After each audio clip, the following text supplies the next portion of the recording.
Mr. Speaker, I'd wish to personally, and this is at a personal level, not even necessarily as Senator for Kericho, Majority Leader, but just as a leader and somebody who God has granted the opportunity to serve in a position of responsibility in this country, to tender my unreserved apology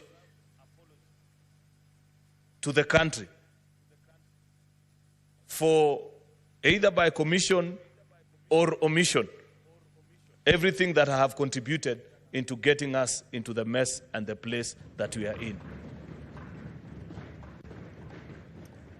I have reflected deeply the last few days, Mr. Speaker, and looked through my own journey as an individual and asked myself very serious questions, trying to wear the shoes of the ordinary citizens and how they feel at this particular moment about me as a person. I don't want to focus about any other individual, whichever office they occupy, but just me, a citizen of this country, that God in his own wisdom granted the opportunity to serve in a place of responsibility, and try to retrace my steps. What is it that perhaps I should have done better?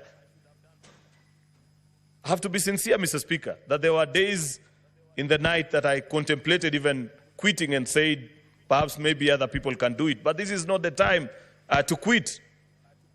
Because quitting doesn't solve. It doesn't get us out of the hole that you already are in. If it's about getting out and running away, Mr. Speaker, you first sort the mess that you created. I'm afraid, Mr. Speaker, that I know that is the agony that many of our colleagues have thought through. And therefore, just to bring the country up to speed and appreciate why the Senate of the Republic of Kenya is seated this morning, is that we had a session yesterday in the afternoon where we sat down as a Senate of the Republic of Kenya off camera, not in this chamber, but seated somewhere together and reasoned and said, what is it that we can make as our contribution?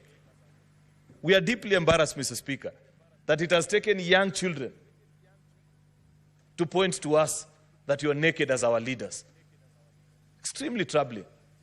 A moment that, to many of the people that I listened to yesterday in the afternoon as leaders shared their experiences and what has been the last few weeks, I realized that we are in extraordinary times, and ordinary solutions that we have proposed in the past cannot work this time. Unless we are serious, unless we are genuine, unless we are honest, unless we mean it, let us not begin this conversation in this house this morning, Mr. Speaker. And I'd wish to put it on record that I come 100% willing and committed, standing before the Senate and the Republic of Kenya, knowing well that one way or the other, I have made a contribution that I am ready to be persuaded and to be led jointly, first of all, by the leaders that are here and by the things that we are being told by the people that are speaking in the public spaces and the conversation that's going on in the country, Mr. Speaker, on what we need to do to redeem and win back our country.